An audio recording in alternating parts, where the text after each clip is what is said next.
What's going on, everybody? This is live stream 51, and tonight's topic of the hour is going to be the evolving infantry tactics. Okay, we're going to kick it around. You know, how are they changing? Are they changing? What's the same? What's not the same? And we just thought this would be an interesting topic of conversation for tonight. There's a lot of possible flashpoints in the world, and there's a lot of combat taking place right now that we can have a lot of lessons learned. So I've got three veterans here, all combat veterans of different wars, and we're going to kick this around. So first and foremost, I got Les with Pegasus Test. He's a United States Marine veteran, served in the early 90s. He was at Desert Storm, and he's got his own YouTube channel called Pegasus Tests.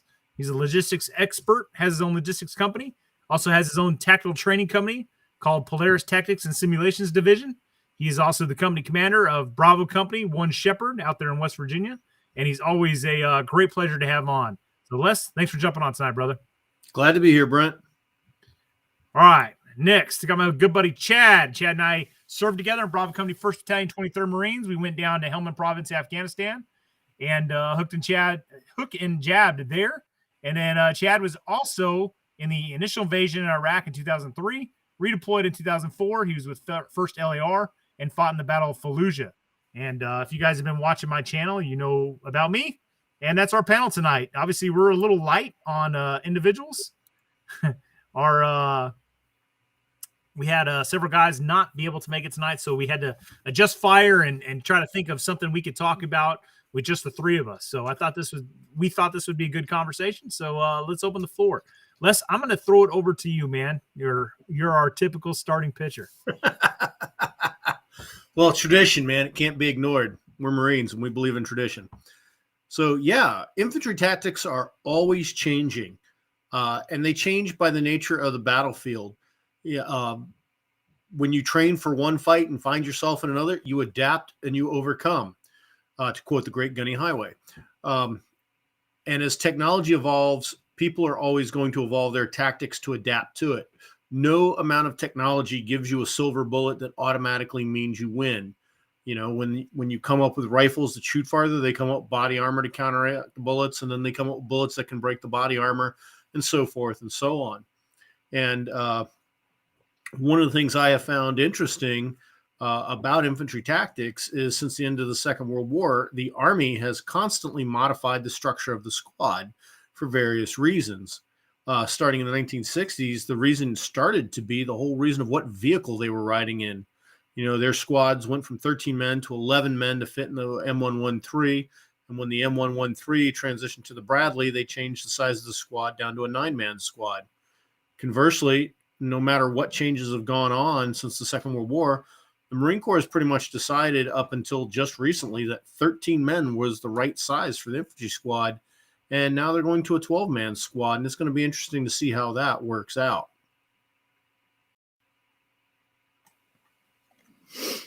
Well said, Les. So first off, we have to understand that America is coming out of 2 counterinsurgency wars. So we have to retrain for peer-level threats, which is what the military is doing right now. Things are going to change. I think we all agree that China is our biggest threat, and that is going to be the focus of much of my contributions this conversation tonight. The problem is modern PLA tactics, PLA being the People's Liberation Army or the Army of China, are somewhat of a mystery. China really doesn't have any published field manuals like we do. And because we publish our crap, it's safe to say that China's military commanders are familiar with our tactics and operational approaches. The truth of the matter is we haven't seen the PLA in action since our invasion of Vietnam in 1979. Since then, they've only been engaged in minor border skirmishes with surrounding countries. Their army is largely conscripted, and conscripts only serve for 2 years total. Our military requires an 8-year contract. That's 4 years active duty and 4 years inactive reserve. They have made leaps and bounds in progress regarding their NCO corps. Under the current system, NCOs may serve for 30 years or until the age 55. Initially, 6 NCO ranks were established and called NCO Level 1 to NCO Level 6. In 2009, the PLA added a 7th NCO rank, and the names of the NCO ranks were changed, beginning with corporal, moving to sergeant, sergeant first class, master sergeant class 4, master sergeant class 3, class 2, and then class 1 being the highest rank, equivalent to sergeant major, I guess. This new 7th rank was necessary as NCOs entered new jobs at higher levels because NCOs continued their service longer than ever before. So we have to be prepared for a cunning and ruthless enemy on the battlefield. We must remember that the PLA have political commissars, so they will be motivated, if not by communist zeal, then by fear. Bottom line, the PLA has attempted to modernize and has copied us in many areas of their military, and they are no slouch.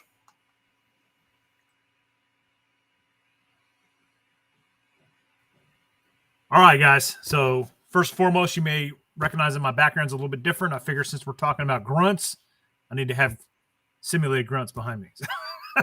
All right, hey, I'm going to go on a rant. I see a lot of people talking in the chat about a recent video that came out, and essentially what it is a Ukrainian infantryman with another infantryman, and the infantryman is loading weapon systems for him, whether that be rifles, machine guns, grenades, freaking RPGs, and he's tossing it. And this single grunt is holding off probably a squad of Russians infantrymen assaulting his position.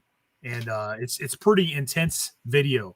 And the reason I bring that up, and I'm glad people in the comments have seen it as well, is all this talk about technology and the latest and greatest drones and fucking scopes that can auto range for you and everything. Guys, I'm going to pull up a still real quick. This is what's going on in Ukraine. This is trench warfare, and that's how close those individuals are to each other. That is like 5 freaking meters away, right? Picture zoomed in a little bit, but that dude was like no more than maybe 10 meters away from his position when he opened fire on him. And that grunt's assaulting his position. I mean, that's pretty intensive stuff, guys. And, all that high-speed weaponry, like that all counts for jack shit. I mean, when you're talking trench warfare, I mean, you're in bayoneting range practically. So, anybody that starts talking about, infantry tactics and the individual infantryman is obsolete and all this other crap, they don't know what the fuck they're talking about. This is what's winning wars. You don't take ground unless you put boots on the ground. So infantry is 100% relevant, and that is the only way that you're going to win the battle space is by putting troops, closing within the enemy and destroying them by fire and maneuver. Okay, so are bayonets obsolete? I don't think so. That video alone right there proves it. I saw another video where a Russian flanked and came up on 2 Ukrainians in a fighting hole that he just threw a grenade at, and they're disoriented. Now, the Russian ends up executing both of them, essentially. But, I mean, fucking bayoneting range, guys. So, we can go down the rabbit hole, talking about weapon system this, weapon system that. Is this obsolete? Is that obsolete? The facts of the matter is, in terms of warfare, nothing is really obsolete. Yeah, nobody's going to fly a biplane up in the sky against, an F-16. Yeah, we're not talking that. We're talking on the ground, individual infantrymen hooking and jabbing with each other. And this is what we're seeing in that particular conflict. So what's in store for the future for us? Well, in the United States, I think our next biggest fight is against the PLA. And what is that fight going to look like? Because that's going to be a very different fight than what we're seeing in Ukraine. But if you have individual infantrymen on islands in that fight, hooking and jabbing, that fight's going to be close in, probably going to be reminiscent of what we saw in Vietnam in terms of how that small arms engagement is going to take place. So I think there's a lot to kick around. We just had Jared from 2 Alpha Solutions jump on. He's a Navy veteran. And Jared, I'm going to go ahead and bring you up here so you can say your piece. All right, let me adjust it. I think that might be a little bit better there.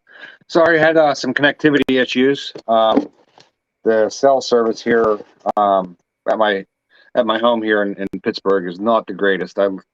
My house is just outside of Pittsburgh, and it's kind of a little on the rural side here. So I kind of missed the whole introduction there. So I came in whenever you put up the picture of the Russian advancing onto the Ukrainians' position there. within pretty much arm's reach, and that could be a scary situation.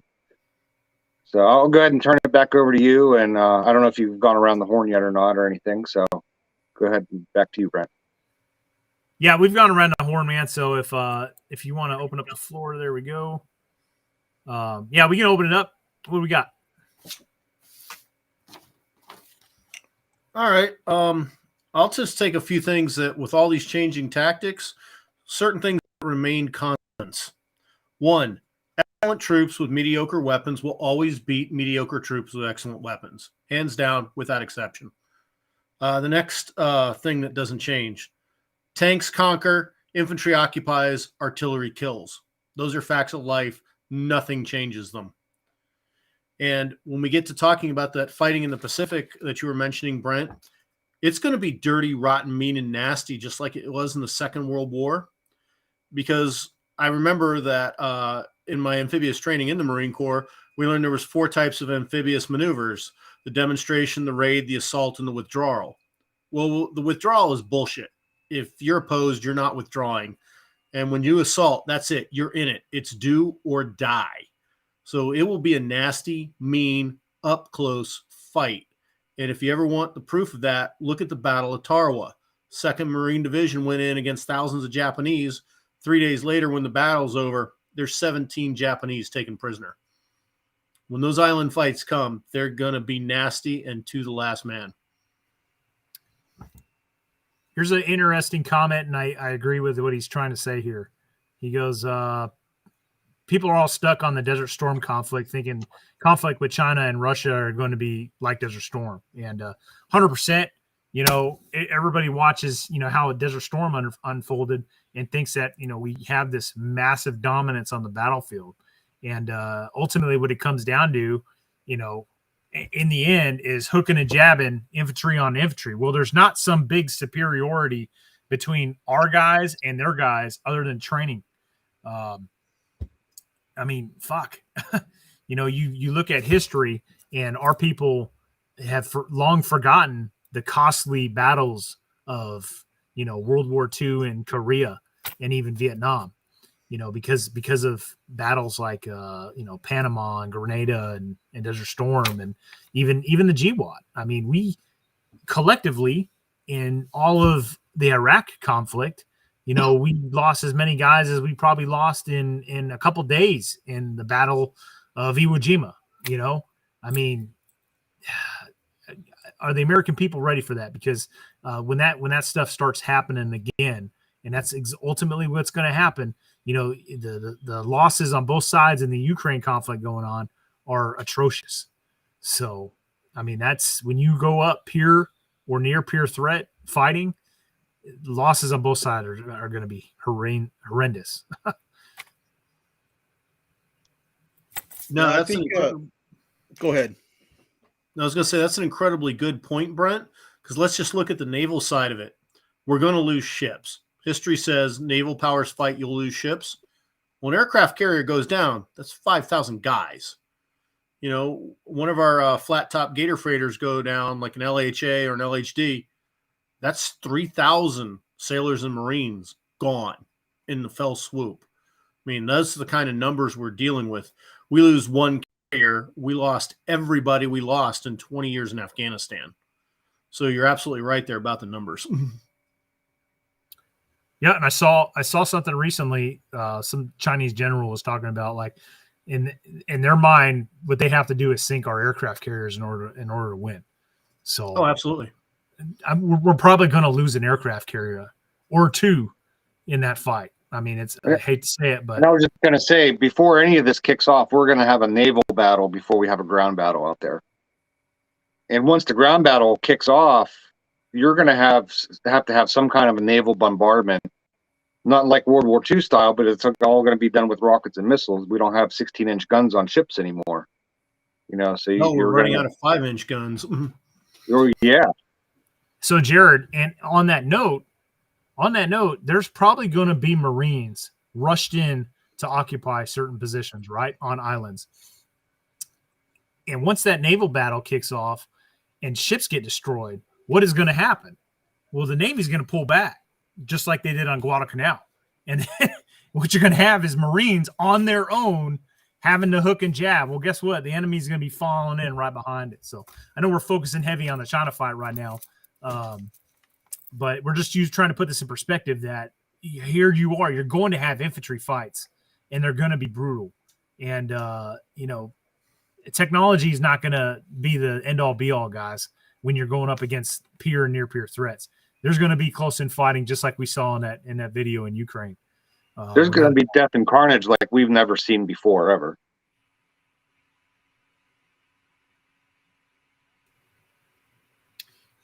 I also posted, I've been trying to increase my channel's views and content and stuff like that.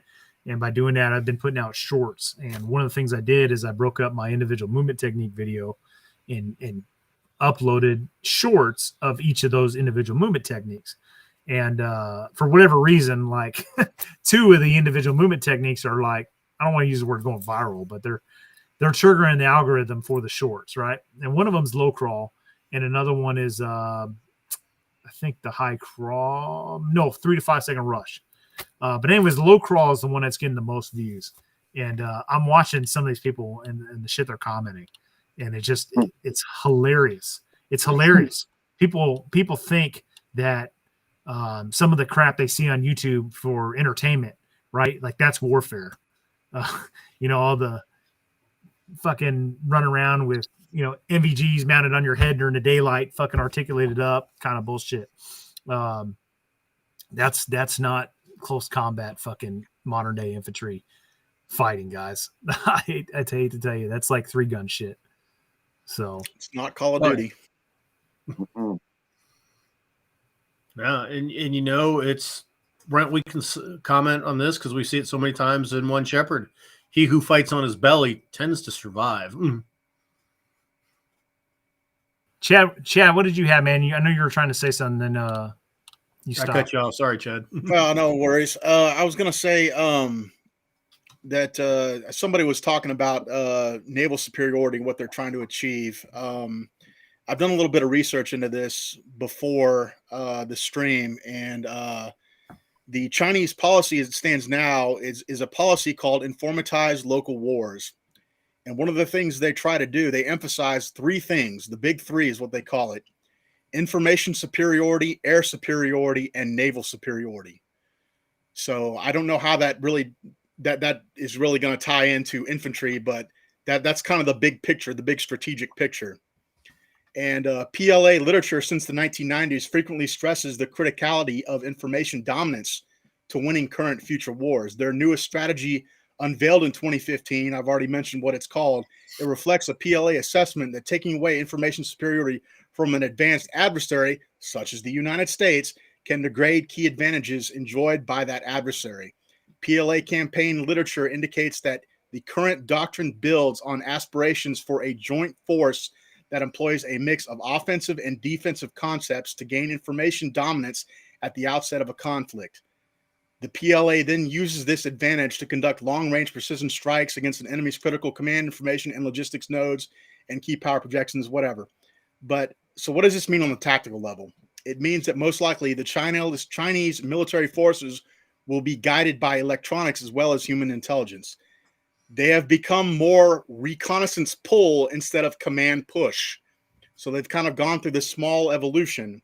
And for those of you who may recognize those terms, recon pull versus command push, that's from H. John Poole's books. I don't know if you're familiar with him. I know, Brent, you've got some of his books on your Amazon. Yeah, exactly. H. John Poole. If you're not familiar with especially that one, The Last 100 Yards, that is a fantastic book.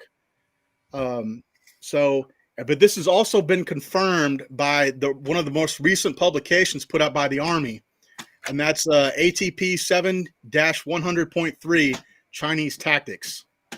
So the information is going to be key. They're not the Chinese military that we fought in Korea. They are completely different. They have changed immensely.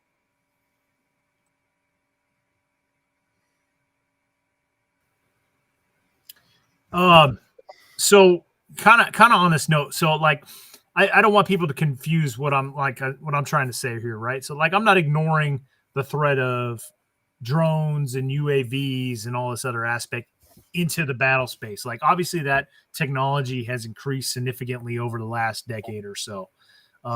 They're present, but I do think that there's a misconception that that these things fly around the battle space with immunity, right? Like they're never challenged, they can't be shot down, and then if they have thermal capabilities, like you can't hide from them. There's no need to wear camouflage. Like these are all the comments I see all the time on videos, and like these are people I know aren't just like trolling. They're serious. You can tell in their comment and the way they word it.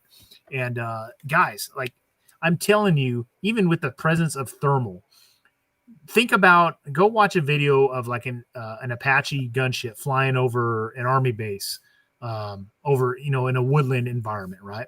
And it's flying over there and you see all the trees on the ground through that flare. We're talking like the flare device on this Apache. Like, it's amazing equipment, right? Why can't you see all the fucking deer and the hogs and all the larger wildlife down there in those woods as that Apache's flying over? They're down there. There's hundreds of them down there, but you can't see them. Why? Because they're not out in the open. They're underneath the tree canopy. They're in the woods. Okay. So thermal, as great as it is when you're in the open, it's not this like God mode. Okay. That's modern warfare. Drones. Yeah, they're great. They can see a lot of stuff when they're up in the air. Well, guess what? They can get shot down. They can have electronic countermeasures that can counter those drones. They already have them in Ukraine. You see these guys with these big space age looking guns that can disable the drones. Okay, so we're already seeing counter drone countermeasures being employed over there. Hell, when Chad and I were in Afghanistan in 2010, we had backpacks that individual Marines wore on their back that had jamming capabilities, right?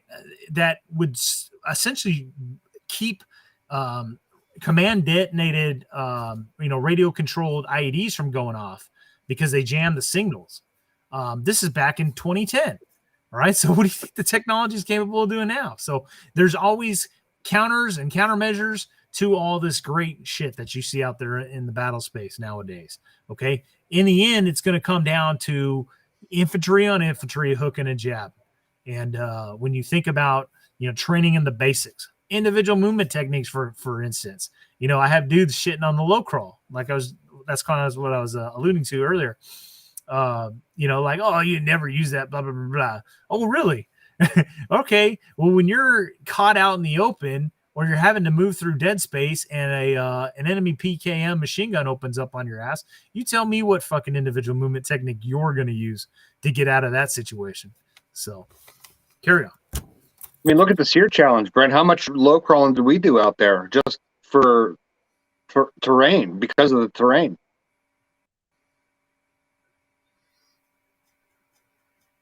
No, all good points. Basic infantry tactics are not going away. The basics will always be there. I think the one problem we have is the U.S. with our basic infantry tactics right now is we got very used to riding around in nice, comfy armored vehicles or riding into battle.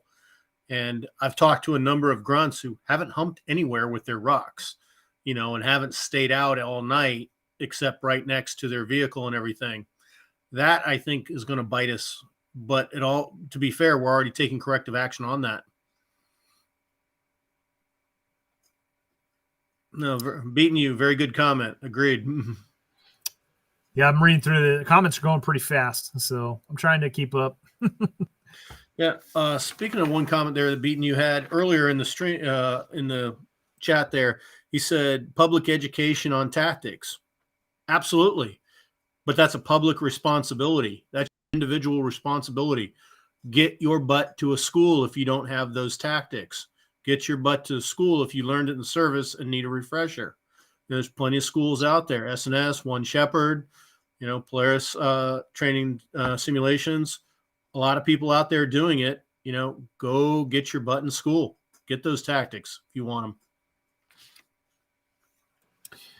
So, in terms of evolving infantry tactics, I think about today's, modern battlefield, and, I think about my experience during the GWAT, and essentially we just modified what we already had, right? So, we had a 13-man rifle squad, for instance. Well, your threat consisted of IEDs, right? So we evolved our tactics to meet that enemy TTP. All right. And they used a lot of pressure plates as well as, like radio controlled. So how do we combat the radio detonated IEDs? Well, you had guys with electronic countermeasures on, right? The backpacks. How did we counter the pressure plate IEDs? Well, one of our guys was tasked with carrying this big long fucking thing called a holly stick. It was literally just a big long bamboo pole with a sickle on the end, and literally they're dragging the ground, right? Old ancient techniques to unearth wires and stuff, because you'd have the pressure plate and then you'd have the IED offset, and that was one of their countermeasures to our mine rollers and things of that nature.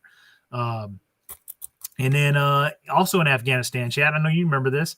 If you're moving somewhere and you're moving somewhere in a fast-paced manner, we tend to use a staggered column, right? It's a method to get from point A to point B in the quickest possible manner. You have maximum, flank protection, but you don't have good, protection in the front and the rear. But in Afghanistan, because of the threat of IEDs, we couldn't do that.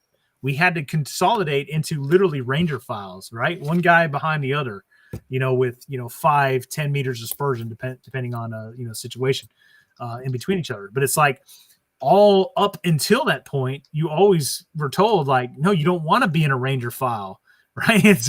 You're asking for trouble. Like, that's a terrible idea. Like, the only time you're in a Ranger file is, if you go into really thick woods or you can't see and it's nighttime and stuff like that. But then Afghanistan comes around and like, hey, the main enemy TTP is XYZ, and we had to adapt to that situation. So now we're out of Afghanistan. We are no longer fighting that threat in that particular conflict.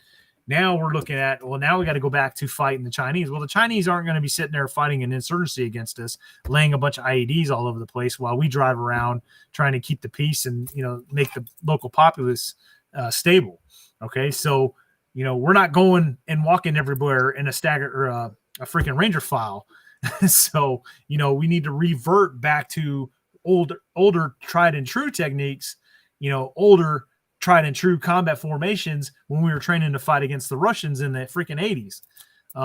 And that's how we have to evolve. Like, that's how the infantry has to evolve. You have to evolve to that threat. Now, guess what? If we have another Afghanistan pop up, well, guess what? We got to re-evolve back into that threat. And we also have to address, the store-bought drone situation. But in my opinion, that's not as big of a threat because the electronic countermeasures that we have nowadays and all the other, fucking probably one guy in your squad's going to carry a bird hunting shotgun. 70 with a 28-inch skeet barrel. So what else we got? Yeah, so you're talking about China, and I think you're right, Brent, that some of this stuff, some of these older techniques that we're going to have to revert back to is probably a good idea. But one of the major problems with China is we don't know what Chinese tactics look like at all. They're not like us. They don't print field manuals and have them available on the fucking internet for everybody and their uncle to see. So how do you fight an enemy you know nothing about? That's my question. It's a great question, Chad, but I think you can make an assumption. From what we've seen in the post-World War II world of all the fights, Soviet-style equipped militaries fight Soviet style. Okay. And I think we can see that from the Chinese. We'll see some of that. The U.S. Army, wherever it goes, always tries to fight the air-land battle because that's its doctrine from the 1980s. And I think the Chinese still have a lot of Soviet doctrine in their training. Yes, they're improving in some areas from what we can see, like you mentioned earlier, assigning NCO ranks. But overall, I don't think they've progressed that far from 1979. How well have they done against those little skirmishes they've had with India on the border? How well have they done with any of that? Nobody knows. Not well. Not well. The Indians have beat them every time. Yeah, they don't have a very good track record. But here's the thing: like, they made up with what they lacked in experience. They make up in numbers. I've seen that comment a couple times. But if we fight them in the Pacific, Well, their numbers are going to be dependent on how they can transport those troops there, right? This isn't Korea where they just have to cross, the land border into North Korea and come south, right? We're talking Pacific Islands here if we're talking about this particular threat. So the vast hordes of Chinese troops, like I don't know if that's going to materialize as much as people think in a hypothetical conflict between the U.S. and the Chinese. They've drastically reduced their military since the 1980s as well. So, but in doing research for this, I was looking for videos online just of anything to do with the PLA at all. And I did find one I'd like to play for you guys. There's about 8-second clip of them doing room clearing. And if you can share my screen, Brent, I'd like to play it, and you guys can see kind of, maybe they've evolved, maybe they haven't. I don't know, but take a look at this real quick.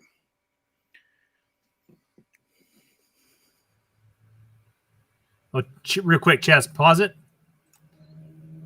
unmute it, and then also see if you can drop the bit rate with that little widget down, and I think it won't chop because right now it's real choppy when it plays. It's choppy.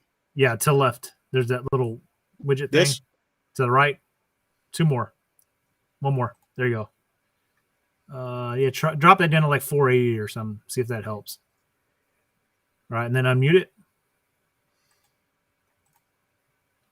I don't know if the sound will come through or not, but the force was established in the south in 1988 in the Guangzhou military region. It was equipped with the most advanced high-tech equipment available to military forces in China at that time.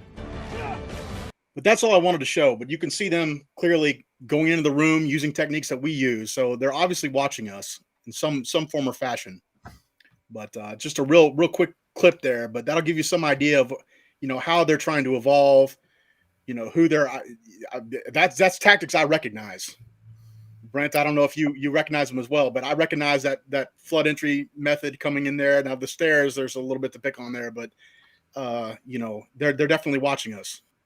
So on that note, about I want to say it was like 5 or 6 years ago, I saw a news story, and it was I think it was either these British officers, Army officers, or British Royal Marine officers. I can't remember, but they went and did a like an exchange program with them, right? And they went to their version of OCS. And they made that comment how they're mimicking what we do. Like there's some subtle differences, but they are literally mimicking how we run stuff. So yeah, they've changed a lot. They are definitely looking at us, and hey, they had 20 years of GWAT to watch how we conduct business. So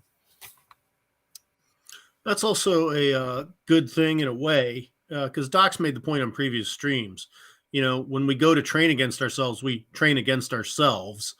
We're not very good at simulating the bad guy. So if they're training to be like us, we know how to defeat us. We fight each other all the time.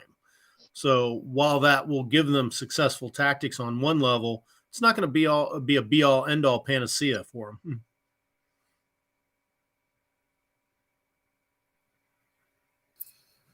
Yeah, right, I think the lack of veterans is another issue as well, Les, to add on to that.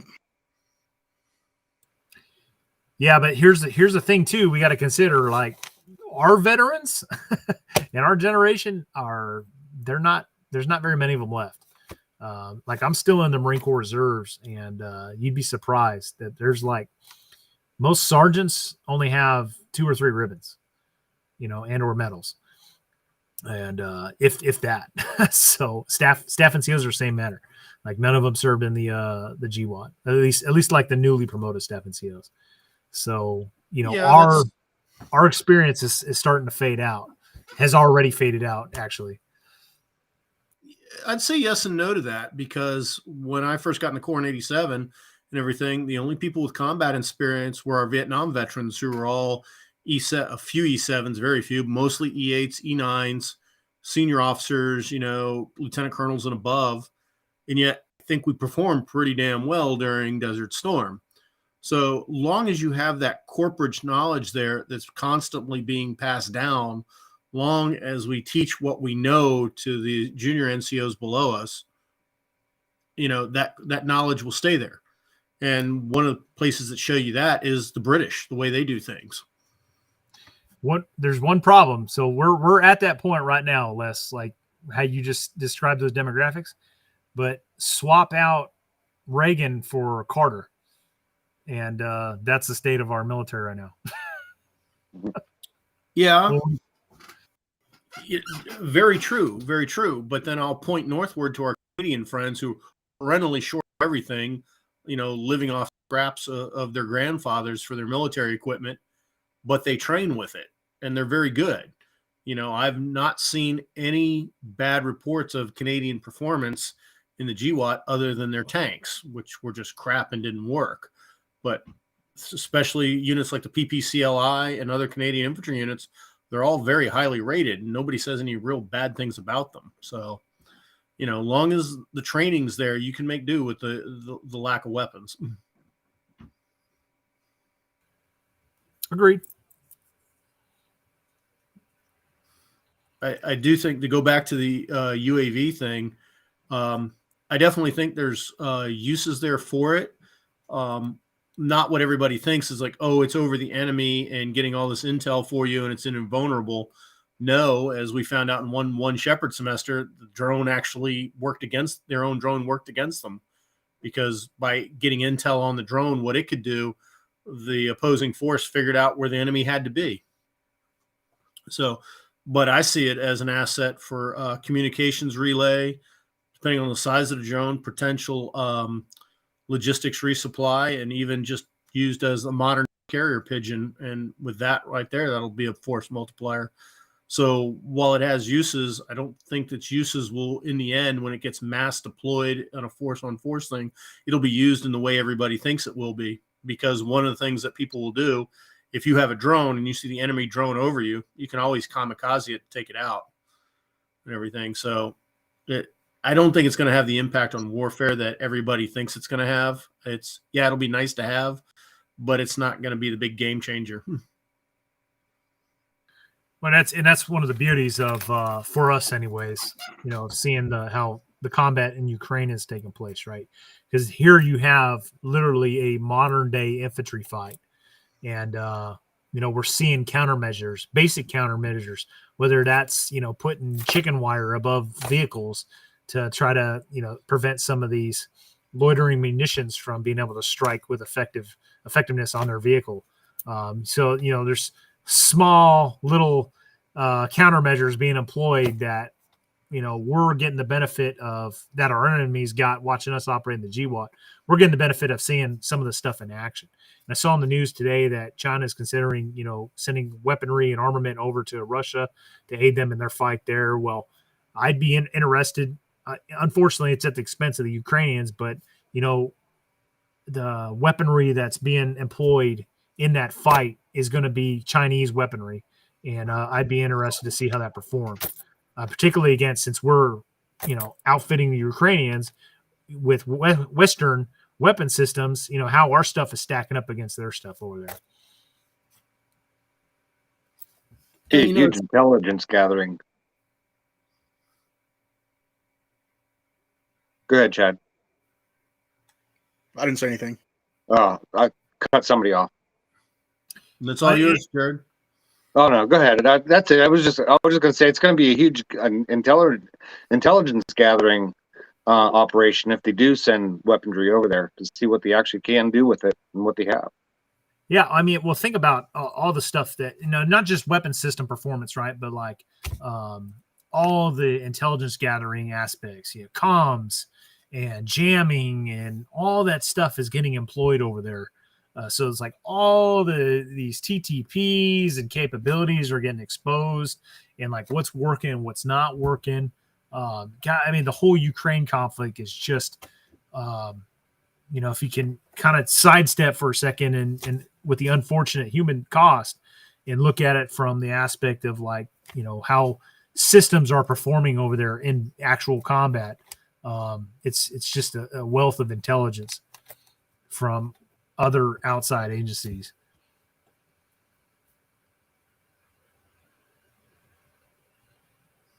Oh yeah, and they're doing the same thing to us right now with all that Western weaponry going in there. I am sure there are already Chinese guys crawling all over that battlefield. And I am sure that the moment something gets deployed over there, as soon as it captured, it goes to Moscow, and the second one goes to Beijing.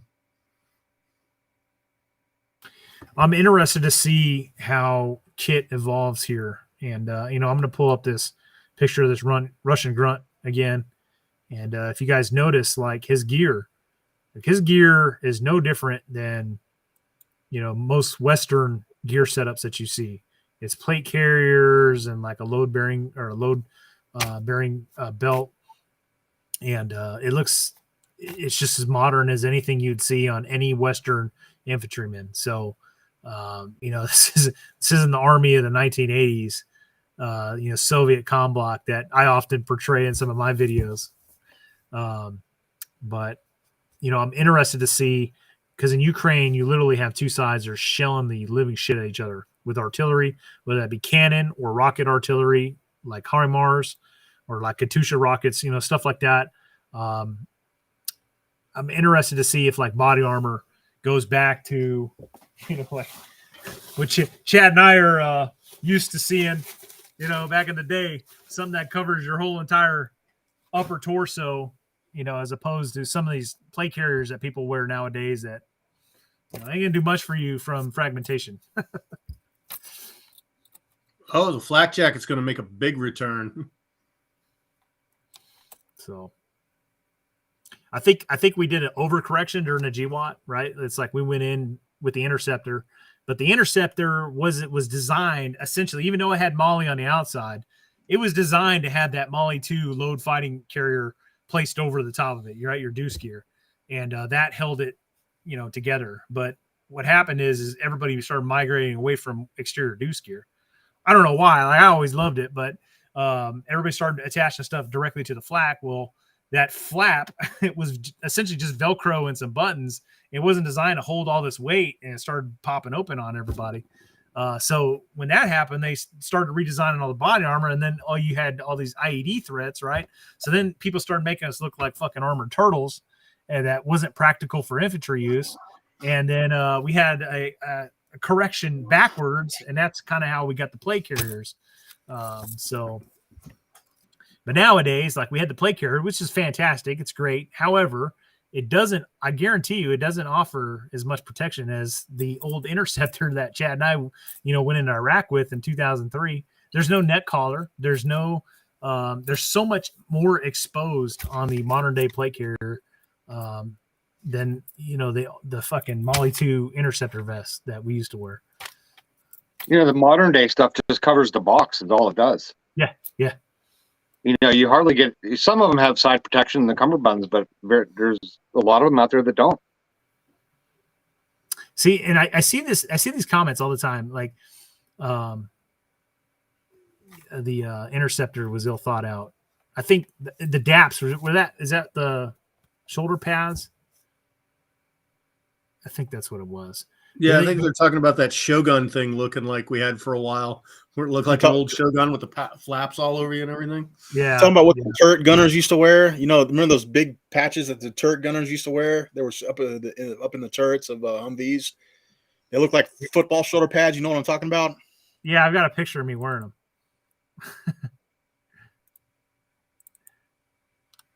But that was just a temporary thing, really. So, all that armor is great as aircrew in Desert Storm. Getting the Vietnam era bullet bouncer, to put under our aircrew vests and everything, but over our flaks. Hey, that was great. But all I'm doing is standing in the gun port of a 53. I'm not walking anywhere with it other than out to the flight line. That was fine for that. They even gave us these things from Korea. They look like freaking armored jock straps to wear and everything. Yeah, great when you're flying around the bird. Completely impractical in wearing anywhere else. And it's going to be the same thing again. Like if you notice in a lot of the web gear designs coming out right now, things are reverting back to H harnesses. Yep, 100%. What's old is new. Yeah, absolutely. I'm just waiting for the true return of the butt pack. I mean, that stuff worked. Yeah, it did. Absolutely. But see, so we all say that right here in this circle, but if you go into a different circle, they're, they'll laugh that out the door. But then you get those same dudes go up to One Shepherd and try to train, light infantry patrolling and stuff like that, and then see how well their gear holds up. Great point, Brent. How many guys do we see come to One Shepherd with their plate carrier, and by the end of it, haven't pulled those plates out? Yeah. I mean, I've seen a lot of guys show up. Every semester, guys show up with plate carrier, and I can only think of 2 guys that since 2019 I've seen keep their plates in the whole time. And we're not covering big distances there. Yeah, we're doing a lot of movement for sure. As we found out that one night, we moved our ass off, Brent. But you're not covering a lot of ground there, and yet people have to take their plates out because they get cooked by them. Yeah, it's just a fight. It's fight and mission specific thing, right? It's so hard for some people to comprehend. But there are times where you're not gonna want body armor. I promise you guys. And I had this one guy say like, "Oh, no one would ever go on a mission without body armor on or whatever." Well, we did it. Fucking after the invasion in 2003, we had the biggest threat at the time was before like IEDs really started to pop up. Was insurgents were going on top of overpasses and shooting RPGs at passing convoys. And we literally did a mission where we dropped 2-man LPOPs staggered across this main highway, and there was like 100 meters dispersion between each position. And we were out there for 24 hours. They inserted us in the dead of the middle of the night, and it was just us, and we literally just had deuce gear, water, and a fuck ton of ammunition. So we did that stuff. So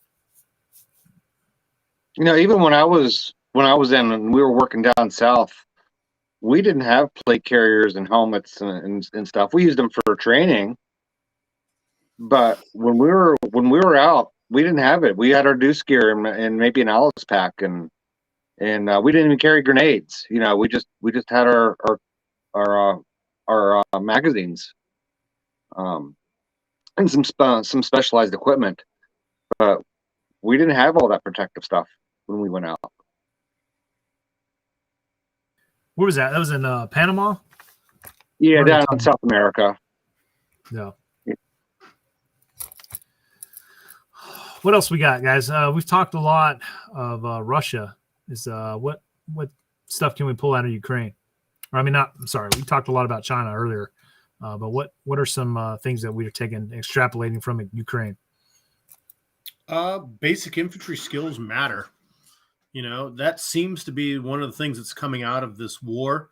And you see that coming out by some of the videos now that are coming out from international brigade members who've come back from Ukraine, guys who went over in the early months of it, and now they're coming back. They're starting to tell the stories that the guys who had the more infantry field skills are doing well over there, and even shit talking about some of U.S., Canadian, British infantry who were all mechanized the whole time, not being able to deal with the situation because they just didn't have field skills. They were very used to their vehicle taking them everywhere. They're used to their vehicle taking them back to the fob on a daily basis for 3 hots and a cot, and not prepared to live in the field. So that's one of the things that's definitely coming out of it, that you have to be able to prepare to survive on your own out there, and that your supply is going to be somewhat iffy. And that was something we noticed even during the GWAT, going from Iraq to Afghanistan. When the Marine Corps went back hard into Afghanistan, it was almost like Vietnam, guys. Marine platoons were operating out of patrol bases and sending out a squad at a time on foot patrols, not vehicle-mounted patrols, to cover their AO, to cover their respective platoon battle space. So in our rifle company that Chad and I were in over there, our battle space was literally from Dwyer, Camp Dwyer, all the way up into the Marja District Center where Chad's platoon was at. It was a vast, vast stretch. And we had platoon patrol bases all the way up there. So, it was different. It's different. So, I mean, we had gun trucks in my platoon, but one of our platoons was, all they had was patrol base. I think they had a few gun trucks, but their gun trucks were mainly for going back to Dwyer to resupply and coming back. All of their patrols were all infantry squad, small unit patrols outside of their wire, and their biggest threat was, either taking fire from, way far away with fucking infield rifles or pressure plate IDs. That was the main enemy TTP at the time in their specific AO.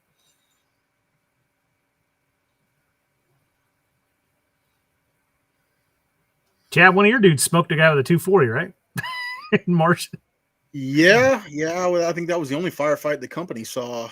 No, there was one at first platoon had one early on. Oh, did they? Oh, that's right. I remember that. Yeah. No, we had. I'll tell a story real quick. It's kind of interesting, but we started taking fire from across the street from the Marja District Center. Marja District Center was where the district governor of Marja had his headquarters, and we were co-located with ANCOP, which is a special, kind of the Afghan special forces guys. They were counterinsurgency specialists, and we ended up taking fire from across the street. I think it was one or two guys taking pot shots at our front guard post. And these ANCOP guys just assaulted this position. Their commander ended up getting killed, but I mean, they were motivated. They were hard charging. They were right on top of it, and we ended up taking these two guys out. But yeah, that was the only combat we actually saw over there. So yeah, shout out to the ANCOP commander who lost his life.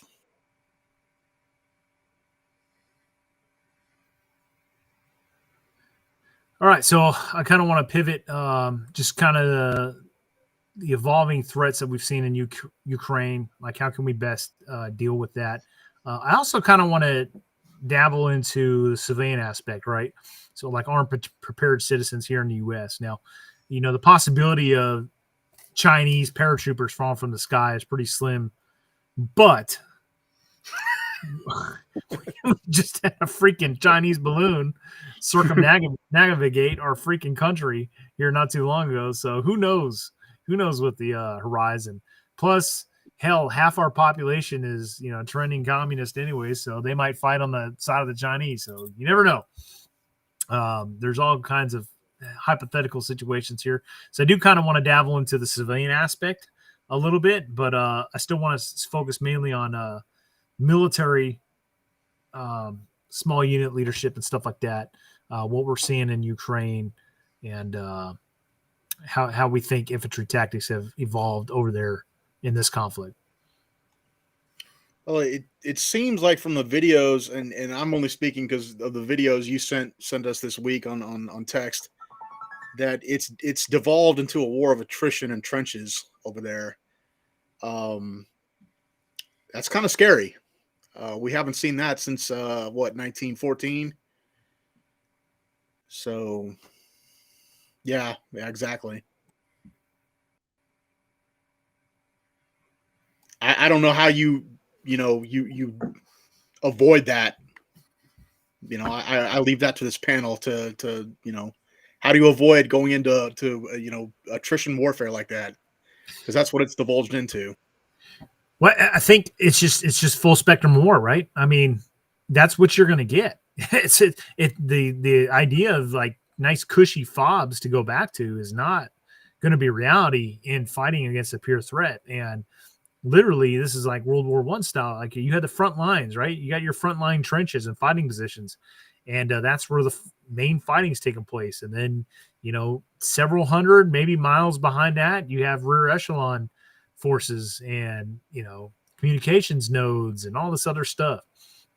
So I think you just have full spectrum war going on right now, and we're seeing all of the above, right? I guarantee you, there's field phones and being used over there. Field phones are great, but U.S. military, like, oh, we're technologically superior in every aspect. Like, we don't use field phones. That's antiquated technology. Fucking, oh yeah. Well, if we have full spectrum war like that, I'll tell you right now, field phones would be pretty damn good.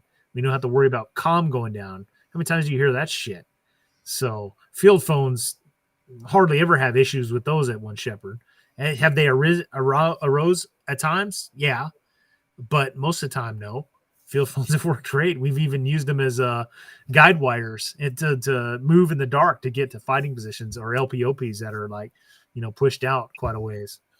So, absolutely. And on the civilian front, right now, field phones are out there, but the supply is limited. Right now, finding a spare TA1 is damn near impossible. But luckily, there's still a good supply of the German version of the TA312, the Finnish version, the Swiss version. They're kind of still out there. They're battery powered, but those batteries last forever. I can call no instance of where the batteries went dead in a field phone because they use so little power and stuff. Military comm wire is fairly hard to find, but speaker wire works just as well. And that's plentiful in any hardware store. So yeah, that's a communication device I would suggest everybody go invest in. And it's relatively low cost. The cost of field phones, depending on which model you get, is anywhere from about $100 to $150, Yeah, $60. It's basically just a wired intercom system. Yeah, right, Jared. Absolutely. But those German field phones are actually very robust. I actually like it a little bit better than the 312. But they're just about every Western European nation that had used field phones have them on the surplus market now. So it's a good idea to pick them up. Right. And, secure comms.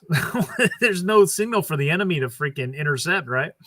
I could already hear somebody typing, "Oh, but they can be tapped into." Well, yeah, that's true, but how many people use field phones nowadays and even know how to do that? So, and plus, Logan's question right there: how much comm wire can you cut at One Shepherd? Well, I'll put it this way: Brent and I ran a patrol out there where we were maintaining contacts with our outposts through our field phones. And it was great because every time the enemy cut the wire, we knew where the enemy was. And they were supposed to be ambushing us, and I think we spent more time chasing them around, right, Brent? Yeah, that was a fun little FTX. So, but yeah, I mean that's just one example of what is commonly referred to as antiquated technology being resurfaced. I've definitely seen video of Ukrainians in trenches utilizing field phones. Oh, another one just popped to mind. Recently went to Winter Forge, hosted by SNS Training Solutions. And they use the old I think they're 1950 potbelly heater stoves, right, to heat the trenches and the Arctic tents and everything else. And those things have popped up in pictures and video and shit. Heating trenches down there in Ukraine. So, I mean, it might be old, but it doesn't mean it doesn't work. So a bayonet is old, antiquated technology, right? But when you're fucking 5 meters and closing on a enemy in his trench or fighting position, and you come freaking hook to hook with him, you're gonna want that cold hard 6 inches of steel to ram right into his fucking chest. So, absolutely. I saw a video or a picture the other day of one of the trenches over there in Ukraine it had rained for a few days and then it got real cold and it froze. And it was a couple feet deep, I think, and it was frozen a couple inches thick with ice on top, and they're trying to break through it, I guess. I don't remember exactly what they were doing.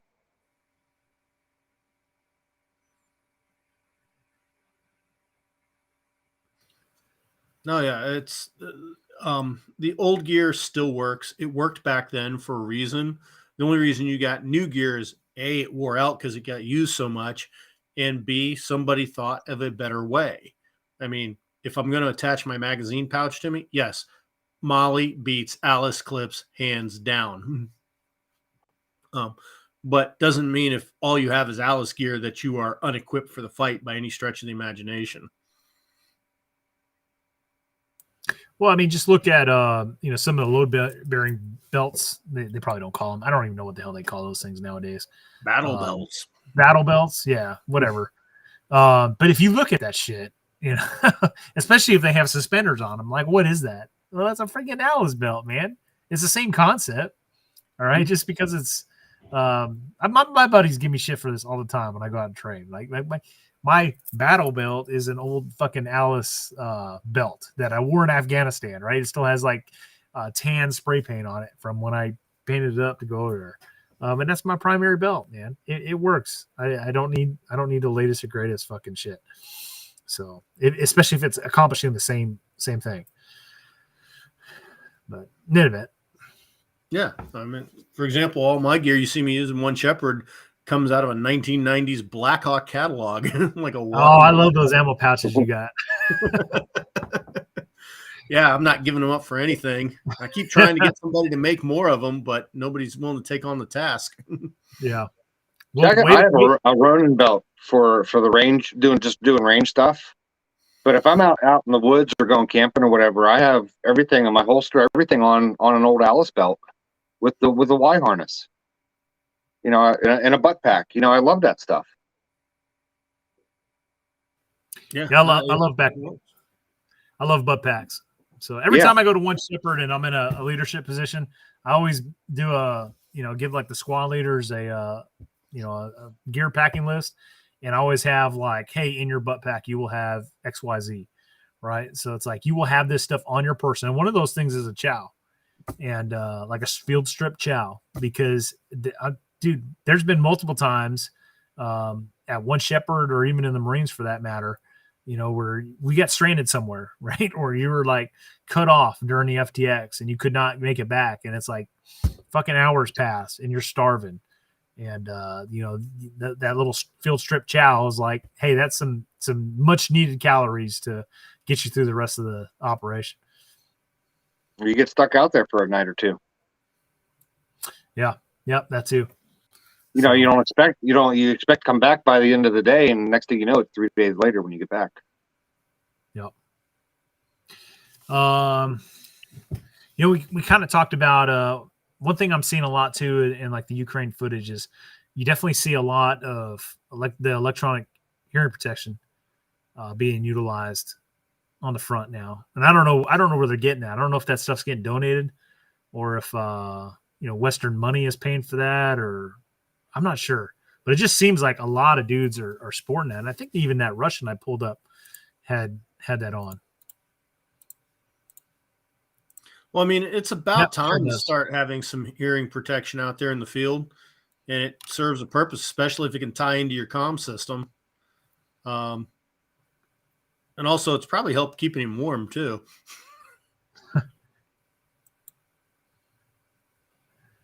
Yeah, I hate to keep pulling that dude's picture up. He's dead for sure. So, yeah, and that's a plus.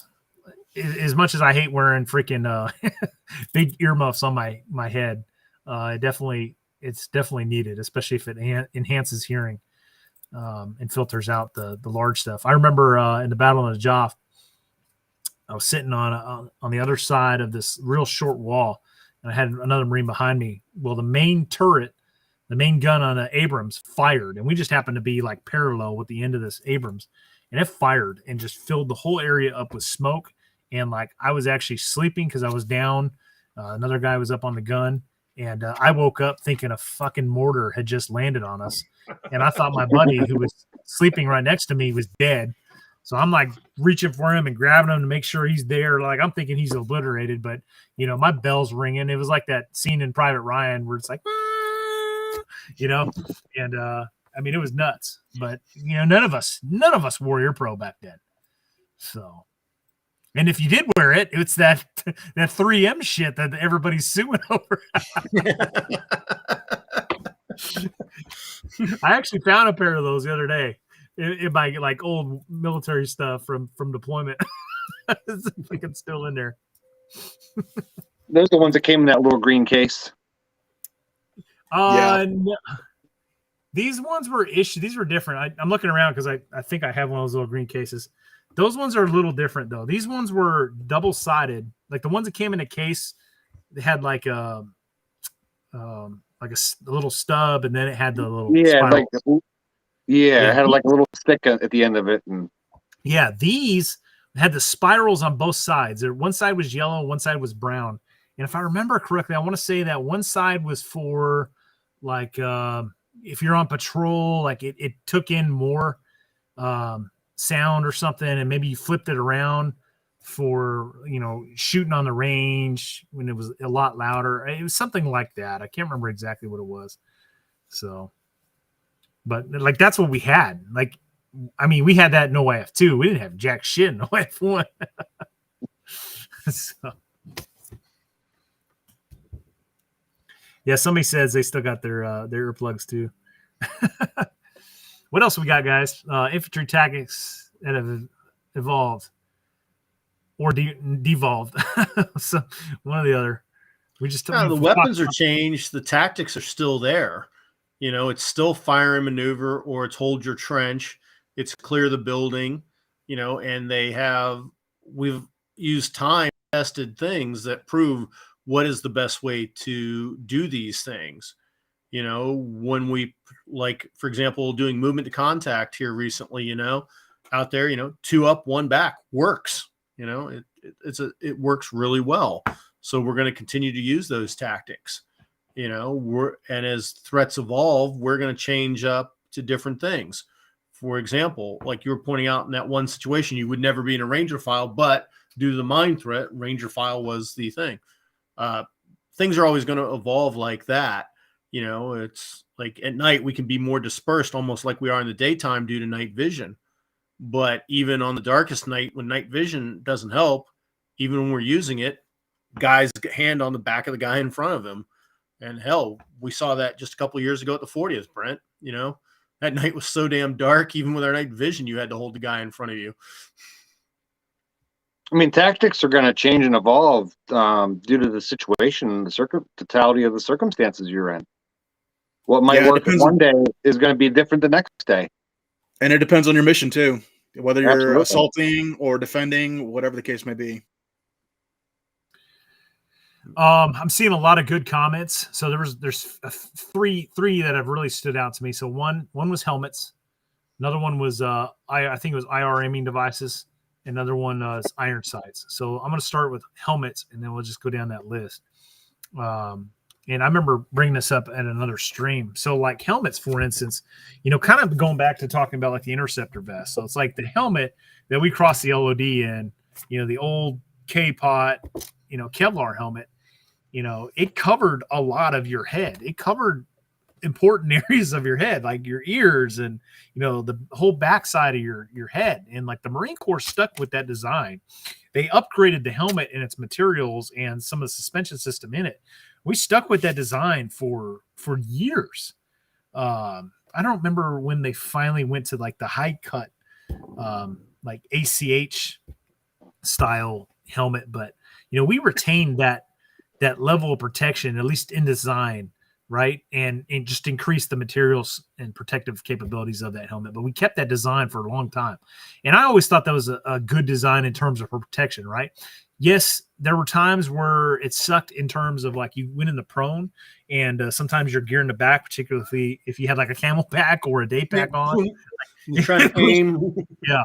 And that actually, the funny thing about that is like as machine gunners, we were allowed, if you were the gunner, we were allowed to actually turn our Kevlars around backwards so that, because in the back, it kind of, was like a half moon a little bit.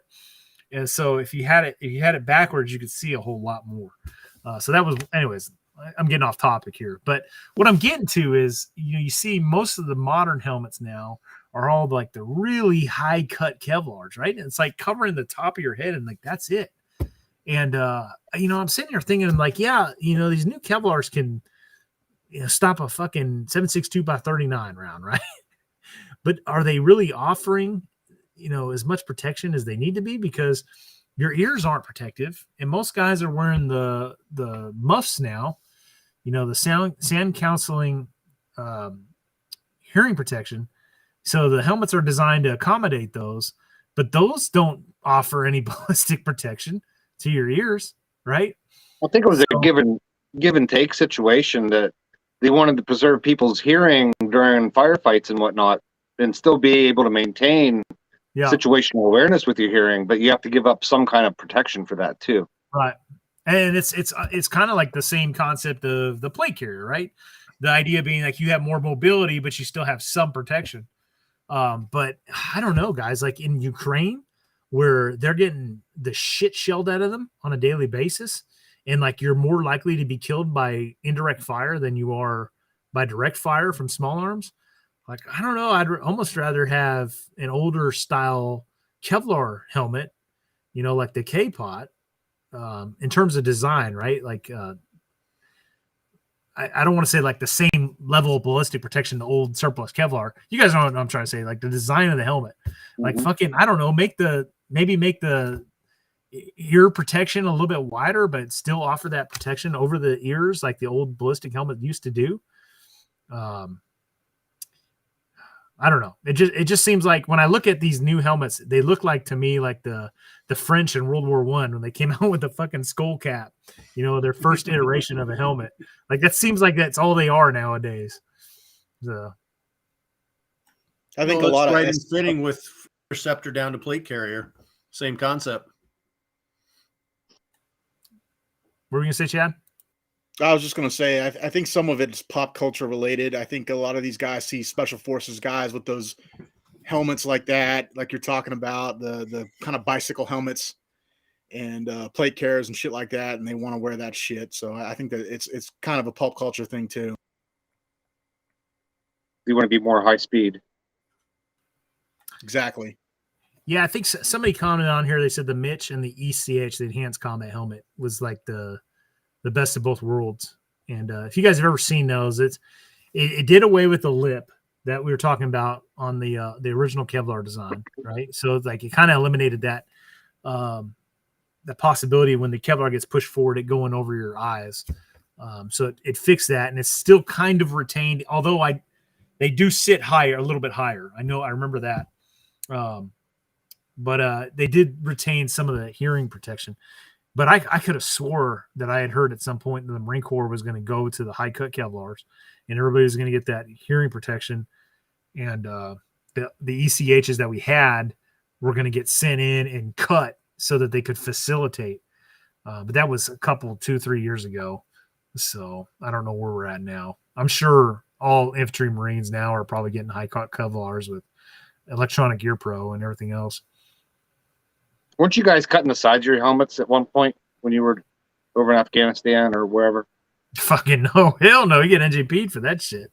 Okay. Yeah. I thought I heard somebody say they were cutting helmets so they could put Ear Pro on or something. We wouldn't be able to do that. You would absolutely be NJP'd if you did that as a grunt in the Marine Corps for sure. So yeah, that's flat out destruction of government property. Well, yeah. To that it was just a story I heard somewhere, so I didn't know if there was any truth to it or not. I see somebody saying good luck trying to use nods of the K-Pot at single point chin. What do you mean, dude? I had not only did I use nods, I had fucking the 7 Bravos, man. The 2 monocular or 2 eyepiece that come down into a single tube. Like those are way heavier than freaking 14s, and we wore them then.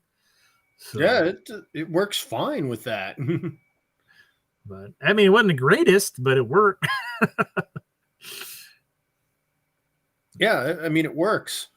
And in the context of civilians using helmets, evaluate your situation and decide if it's what you need. If you're thinking you're going to be pretty static, yeah, get yourself some ballistic protection for your noggin and stuff. But if you think you're going to be mobile or have to be discreet, helmet's probably not where it's at. So yeah, I touched upon civilian use. So, if you're a civilian, armed prepared citizen, you're looking for a Kevlar. There's got to be surplus helmets out there nowadays that are, relatively cheap. So, and there's so many companies making helmets nowadays. This isn't the early 90s or the early 2000s. Like, there's lots of civilian companies out there producing helmets that have ballistic protection. I mean, hell, there's even Chinese companies making fucking Kevlars that stop bullets. It's like Chinese shit aside, like they're stopping rounds and they're offering ballistic protection. So is it the latest and greatest? No, but is it better than, nothing? If you can't afford much and it's $100, fucking Better than a ball cap. Yeah, it's better than a ball cap for sure. There's some guys out there on YouTube testing this Chinese armor out, and they begrudgingly have to admit it works. Right. Well, I've seen and same with the plates, the rifle stopping plates. There's a lot of Chicom made rifle plates that are coming into the country, and they're stopping bullets. And then like people want to sit there and talk all day about back plate deformation and all that stuff, and is that a thing? Yes. But if that's all you have is just a plate carrier with a rifle plate, well, what do you expect, dude? You're not going to get shot by a rifle caliber bullet and not probably get a rib or two broken from that. It's like a full power rifle cartridge is going to do some damage to you, regardless of that plate stopping it or not. So my plate carrier doesn't stop your heart. Yeah, my plate carrier actually has soft armor behind the rifle plate. So, I mean, it's extra insulation and fucking protection, I guess. Yeah, go ahead. No, whatever works is what works, and if all you can afford is those Chinese plates and you think you need plates, well, that's better than a sharp stick in the eye. People scoff at the AR-500 plates, because you're just wearing a piece of metal. It works. Yeah. Is it heavy? Is it cumbersome?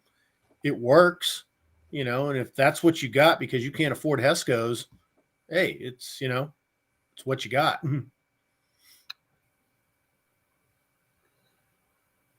Maybe this threat of war from China is all a ploy just so we keep buying all their shit.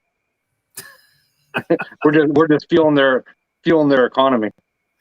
Yeah, I mean, so that's a dilemma. Like every time I go to buy something that's I know is made in China, that's military oriented, like God, I don't want to give my money to fucking Chicoms, but at the same time, like if they're going to give me equipment, me equipment at a decent price that I know I'm going to be able to use against them, it's like hey, be practical about it. You know what? Yeah, I hate giving money to China when I buy a Holosun, but Holosun's the best out there right now. They are the best out there.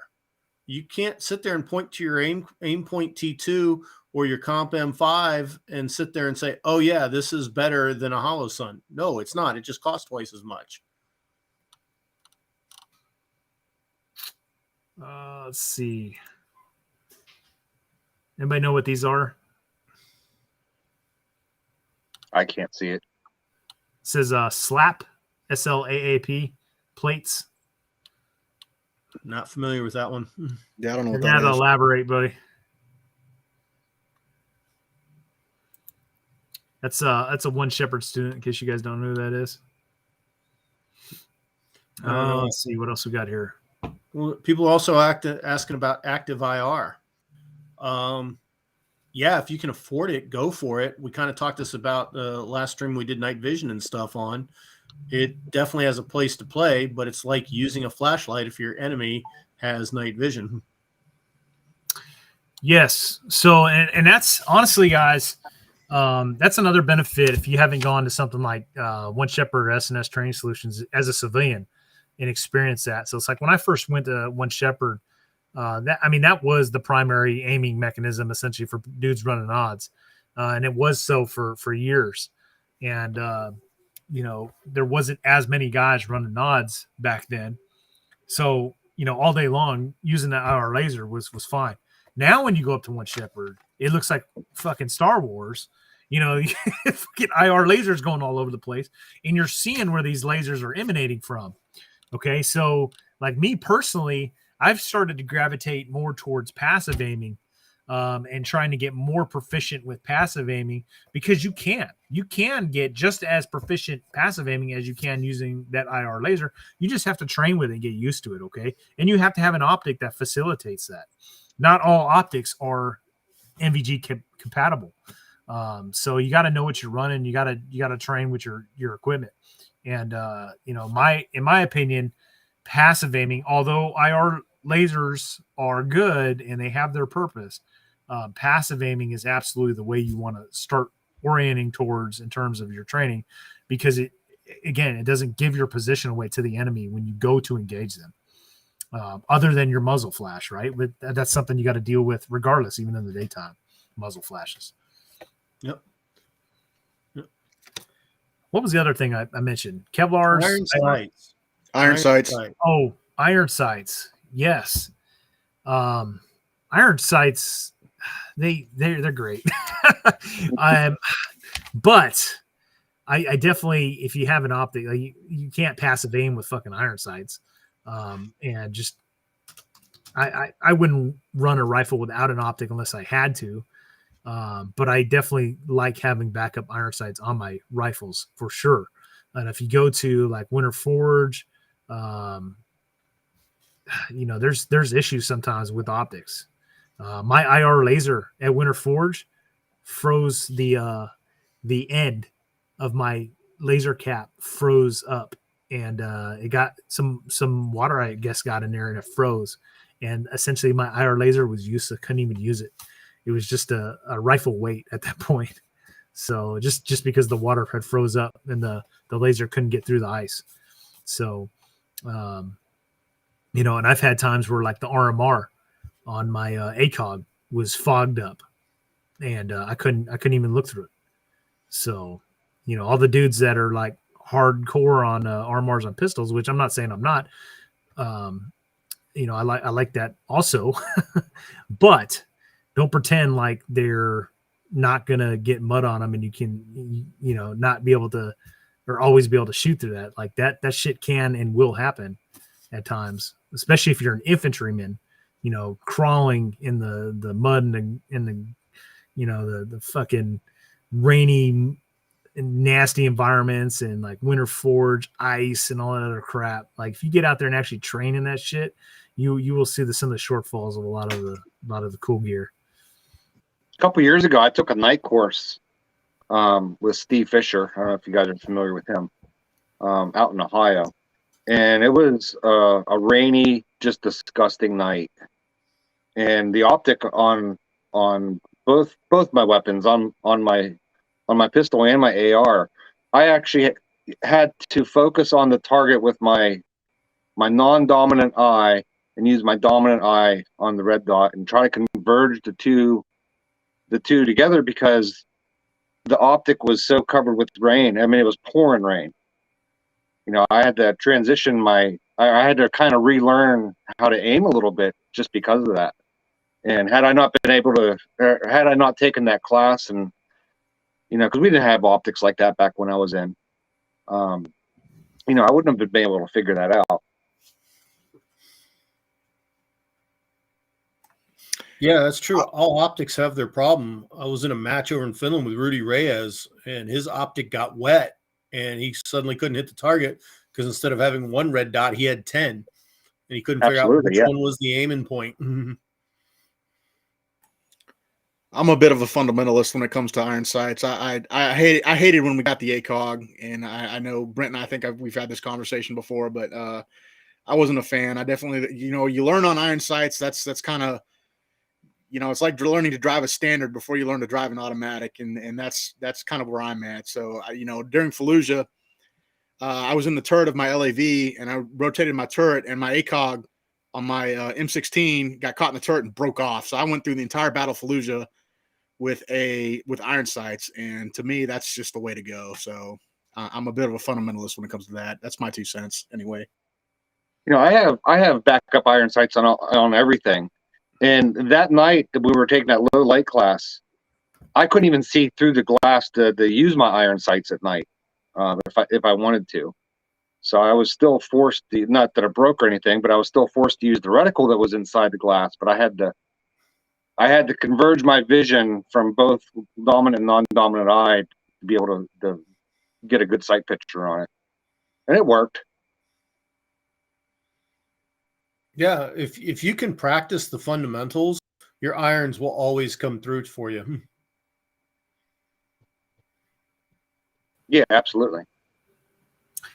Yeah, it's definitely good to still have a method, right? Another secondary method. I don't think most people aren't going to experience, losing their primary optic. It's funny. I'm glad Chad brought that up because I don't know if I've ever heard a story where somebody's primary optic was disabled in some capacity and they had to resort to, their backup system. So that's great. So most people don't have to deal with an LAV-25's fucking turret crushing their ACOG, but it's nice to hear an actual story of that happening.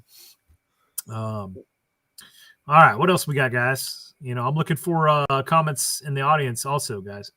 So we're at the 1 hour and 25-minute mark. So just a piece of advice: a super chat is a very good way to get your comment highlighted. Not it's that military test question and stuff. And actually, we had a super chat way back at the beginning asking about battleships. So while we're sitting around, I'll jump on that one and stuff. Iowas are awesome ships, but they're museums now. They haven't been maintained, and they haven't been upkept, and there's nobody in the Navy that knows how to use them, and their technology is old. Now, we've just been praising old technology earlier in this, but there's no support system for that technology. Like, I don't even think the ammo exists for the 16-inch guns anymore. So as awesome as they would be, and I think we need a modern equivalent because the lack of naval gunfire support in the fleet right now, and it's only getting worse, is going to be a bad thing when we go to fight the Chinese on the sea. But the Iowas are not the answer. I got that question. When you hear people talking in another language, go ahead and mount your bayonet.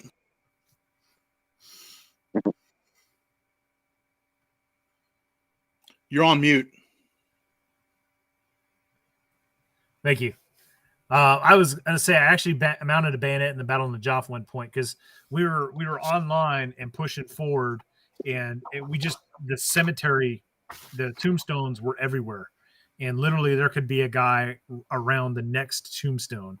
Like if you guys haven't seen a picture of the Najaf cemetery, do yourself a favor, Google it and pull it up, and you'll know exactly what I'm talking about. So as we were online pushing forward, my bayonet was fixed, and because literally I just thought an insurgent was going to pop around the tombstone right in front of me, and I was going to have no time other than to thrust my rifle into his chest. So, but typically, like in the attack, I believe you fix bayonets in the attack position because that's kind of your last point before your actions on the objective. So, hope that answers your question. Let's go on to Super Chat. He says, what are your thoughts on Ukrainian expenditure of supply? They're going through more than we give them at the moment. So we've actually hit on this quite a bit on these live streams. And yeah, I mean, I at this point, you go back and watch some of our previous live streams. I think most of us were like, yeah, they unleashed the arsenal of democracy, like give them our old shit and everything else. But the reality is they haven't given them our old shit. They've been giving them like our current stuff and a lot of it. And to the point to where it's depleted a lot of our inventory in the U.S. military to where it's affected our training. So, with a possible conflict looming with China, that is nerve-wracking in my opinion. So I don't know. I don't know what the answer is. I think the Europeans probably need to step up their game in terms of like supplying them. If the Ukrainians are going through that much ammunition, well, and NATO wants to continue this proxy war over there, like they need to come up with a game plan. Be like, hey, Ukraine, this is what we can provide you. You guys need to adjust accordingly. I'm sorry, as a machine gunner, as a machine gunner, we went into a support by fire with only so much ammunition. And we would tell the riflemen, like, hey, or the platoon sergeant, platoon commander, or whatever the assault platoon was, like, hey, this is how much ammunition we have. This is how long we can provide you with suppression. Okay.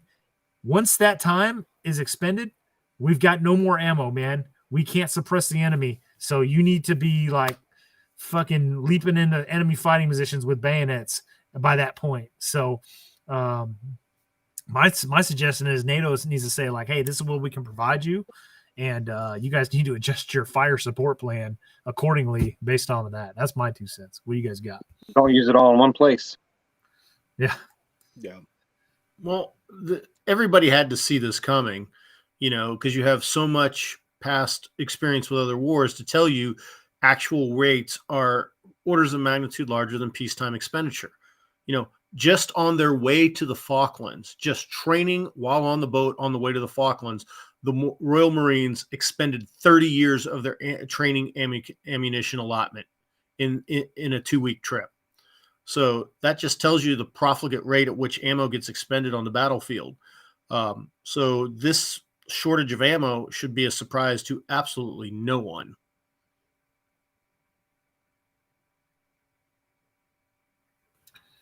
I'm trying to catch up with comments here. So if you guys got anything else, by all means, fire it out.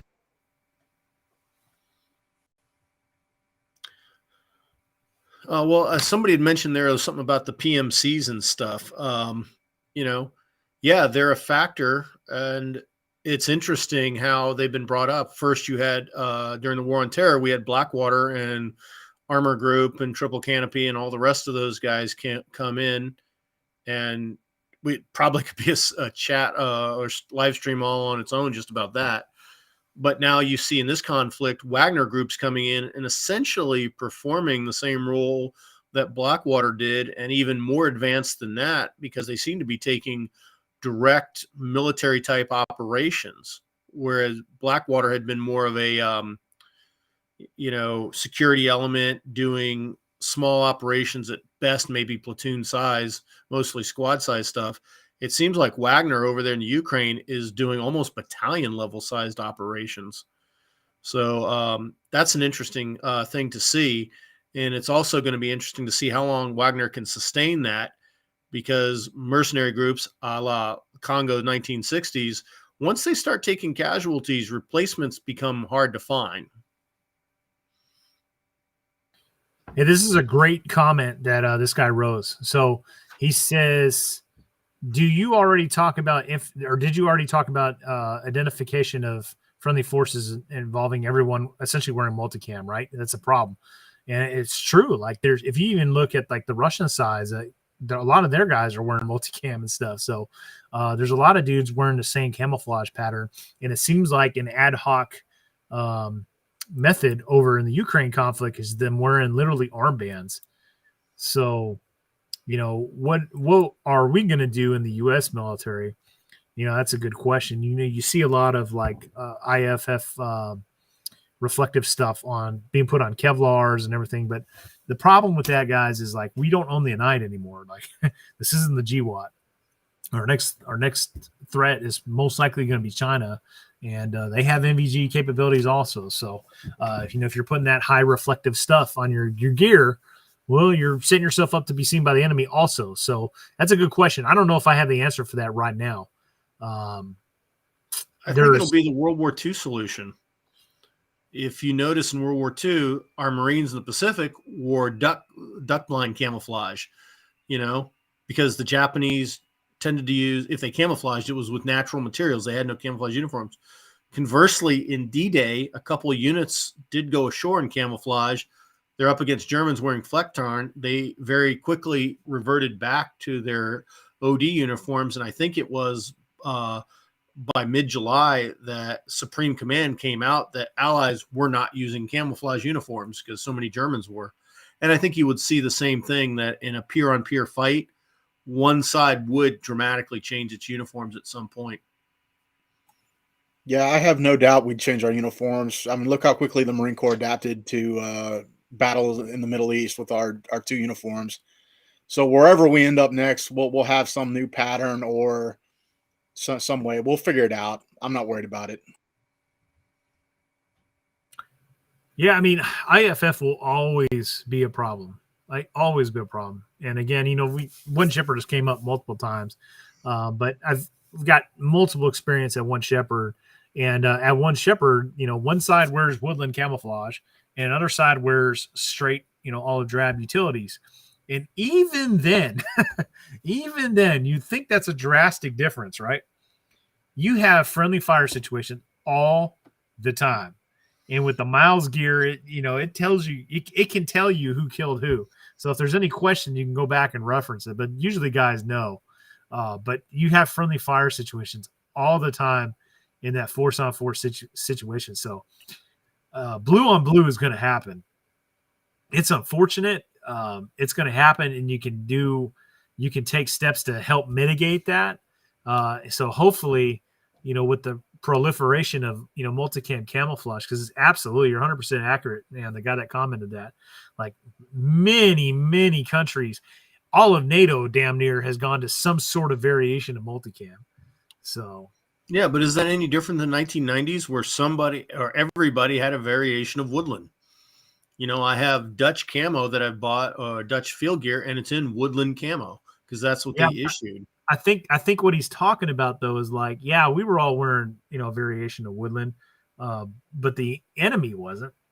They were wearing their Soviet patterns and stuff like that. So which for the most part looked different than woodland camouflage, like the KMLK style stuff back in the 1980s. We gotta look at this guy, high roller over here. Well, thank you very much. Thank you, buddy. Appreciate you. Yeah. Thanks for tuning in. And yes, go back to Tiger Stripe. You have my vote. One of the coolest looking camos ever, except for the Air Force version, because somehow the Air Force managed to fuck up Tiger Stripe. I've got a really good friend of mine, and I'm not going to name his name because I don't want to out him. Really smart dude. And but there's, for whatever reason, like he's dead set on UCP camouflage, works great out in his desert, right? And he loves it. And he hates Tiger Stripe. So it's like all the time he's like, we say UCP sucks. Bruce and I are constantly talking to him about this. They're like, UCP sucks. And he's like, oh no, it works great out where I'm like, well, okay, that's the only fucking place in the whole entire planet that it works. And he's like, well, black, Tiger Stripe has black stripes and blah, blah, blah, blah, and it sucks and this, that, and the other. And like, whatever, dude. Go out into like heavy canopy fucking woods or jungle for that matter and like see what that shit looks like. Like it's good stuff out there, man. Every camouflage has its environment. There's no such thing as a universal. You can get like multicam and have like a 70% solution for most environments, but you'll never have like that one camouflage pattern that works the best everywhere. It's just not going to happen unless you're the Predator and you got the fucking. I don't know. Arnie still got him and stuff. So how well did it work? It's true. Your woodland camo and my OCP or multicam, whatever I wore out there, both work phenomenal out where we were. That's true. I don't know if there was much of a difference between the two patterns. Oh, they both look fantastic. Yeah, they really did. Settings. So it's almost a moot argument because let's be honest, in thousands of years or hundreds of thousands of years, woods haven't changed. Yeah, so that always cracks me up, right? Because like people will say, "Oh, it's such a great, does really well for being an obsolete camouflage." I'm like, well, were the woods different back then? Like, how is it an obsolete pattern? Like, I understand it's an old pattern, but it's not obsolete. It's no different now than it was then. Like the woods haven't changed. So, yeah, the only time I've seen where camouflage really was standing out last year over in Finland, that we're setting up the match and stuff, and these two guys walk out that were setting up at the end of the range. One's wearing multicam, one's wearing Finish M05, and in the woods I see the multicam guy walk out, and as they walk down the berm, he literally disappears, and then the Finish guy appears because it was that different an environment and stuff. Yeah. But even that being said, both patterns over there worked. If I had to go into a Finnish forest wearing multicam, I'd feel fine and protected. Hell, I'd feel fine wearing Marine camouflage from the Pacific World War II. It would work as well. It all works if you're stationary. As soon as you start moving, it's the movement that gives you away. I see something. I haven't read this yet, so hopefully it's not profound. Oh wait, not that one. I think black on MAO. See, okay, so people say this, but there's black, guys. There's black in digital Marpat, and digital. Have you looked at digital Marpat under MVGs? It's a fantastic pattern. I'm trying to look for my external hard drive and unplug. It's gonna take me a second to pull up these images. Somebody else talk while I pull this up. So it's if you're looking at woodland out in the open desert through MVGs, the black's gonna look like it stands out to you, right? But then you go in the woods, right, within the backdrop of the woods, and look at woodland through MVGs. It's a different story. So. Oh, absolutely. I think the fabric has more to do with that than anything.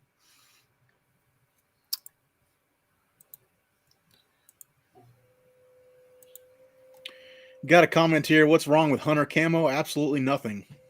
That works great stateside. Yeah, I'd say the only difference between military camouflage and civilian camouflage, something like Realtree, is so dedicated to what it does. It's literally almost made for 2 weeks out of the year because it's so optimized to a certain hunting season. Military camo can't be that optimized. It has to work everywhere. That's why some of the camo tests I've done on my channel, I've particularly used camo not suited for the environment it's in, because you have to use what you're issued. You don't get to go be deployed overseas and go, hey, in this environment, I don't think OCP is going to work, and I'm going to revert to good old OD. You don't get that choice. If you get issued frickin' M81 Woodland and you're in the Army 7th Armored Corps, you have to wear that in the middle of the desert. That's what you're issued. You saw it in both Gulf Wars. The first one, you saw people with chocolate chips with woodland flak on, and then tricolor desert with woodland plates and whatnot. Yeah, absolutely. You when you're in the military, your camouflage you get issued, it's a uniform. You have to make it make do no matter what.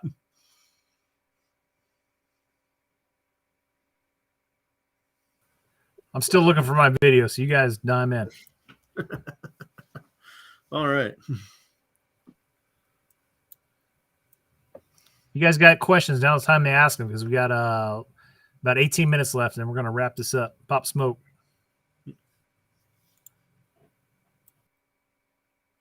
.77 being the best regardless of barrel length. Well, it seems to perform better at longer range as a target ammo. As a general issue ammo, I think the jury might still be out on that one.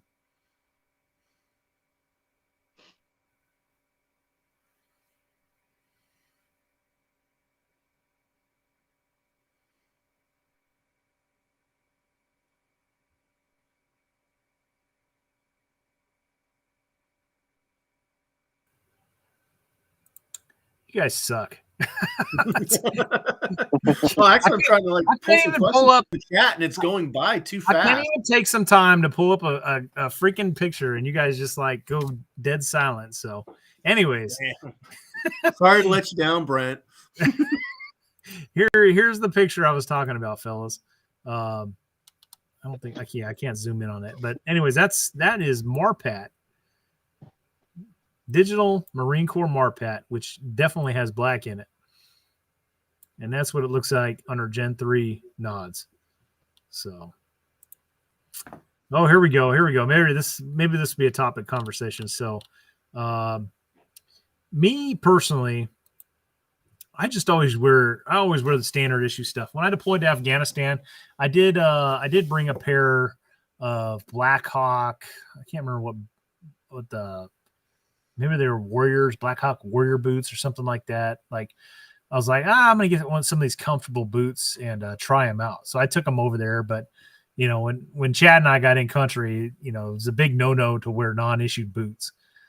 So I snuck them in a couple times. But for the most part, I just stuck with standard issue stuff. I've always worn the standard issue boots, whatever they were, and I've never had issues. I know there'll be dudes that will talk for hours saying the standard issue boots suck, they're heavy, this, that, and the other, feet hurt, this, that, and the other, and whatever. It hasn't been my experience, man. Maybe maybe as being an infantryman, you're constantly on the move and hiking and humping, and your foot just becomes this fucking molten piece of war fighting material, and you just learn to develop the suck factor, and it doesn't matter what the hell you have on your foot. But me personally, I've always worn the standard issue shit. Just don't be a pussy. So yeah, I love to get over here, and so I got a friend of mine. You guys see him. He's the one that plays our Viet Cong and NVA every time we do a Vietnam video, and dude, he's got to have like the latest and greatest fucking Navy SEAL boot, where the hell it comes out, and he comes out. He's got a different boot like every month, man. So, but me, like I wear the standard issue stuff, man. That's how I've always rolled.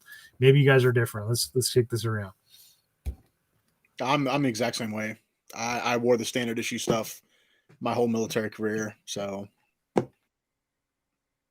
Yeah, on active duty for me, it was either flight boots or the standard black speed lacers and stuff. They worked real well for me. But I'm also the luckiest guy in the world when it comes to boots, because right before I went to boot camp, my best friend's father was the commander of Natick Army Labs. And being a colonel in the Army, he took me down, measured my feet, and ordered me when I went to boot camp to tell them my boot size. So I went through all of boot camp without getting a blister. And I've never blistered because I've always made a point to have the right size boots. Now for like one shepherd, since we have to have that kind of desert type boot, I tend to use the 511 desert boot. It works really good. I like the side zip on it. It's very convenient. For cold weather, Varstaleka makes an excellent insulated boot. They call the Alpine L4. Snow environment, I definitely use that boot. When I was in, we had the standard all leather black flight boots with steel toe, and then the regular speed lace like you had last. That's all I ever used. And now I have a couple pair of rat boots. I have the cold weather ones where they kind of dip down in the back a little bit, and you have the Gore-Tex in them. That's what I wore out to the SEER challenge. And then I think I have a pair of Belleville, just regular Army issue ones. And I think they have a composite toe in them. And then I have another pair of hot weather or temperate weather rat boots. Yeah, I love Vietnam jungle boots, man. Those are my favorite. So I thought about wearing those as a SEER challenge, but I was like, I don't know. I think it's going to get really down in the cold weather, and I don't know how much water is going to be involved. And it's like, if it's cold and my feet get wet, like I'm fucked. So I decided to go with the same boot you wore, which is the rat boot. And coincidentally, my first experience with rat boots was not a good one. My first experience with it is when Chad and I were mobilizing to go to Afghanistan. It was kind of around the time where they just started rolling those out. And they were essentially designed for Afghanistan, right? Rugged all-terrain boot, going up into the mountains and fighting, the freaking Taliban up in the mountains and stuff like that, the rough terrain. So they gave us these boots, these rat boots, during our workup for Afghanistan. So I went the whole workup wearing these rat boots. And by towards the end of the workup, they were like fucking destroyed, man. Like the training we did as a reserve unit mobilizing, like you don't have any off time. It's like 3 months straight through the weekends of just training from sun up to sundown, or you're in the field and it's just never stop. It's just they do a really good job of mobilizing reserve units. But anyways, by the time we got in country, I wore those rat boots for like a month, and like literally they just fell apart.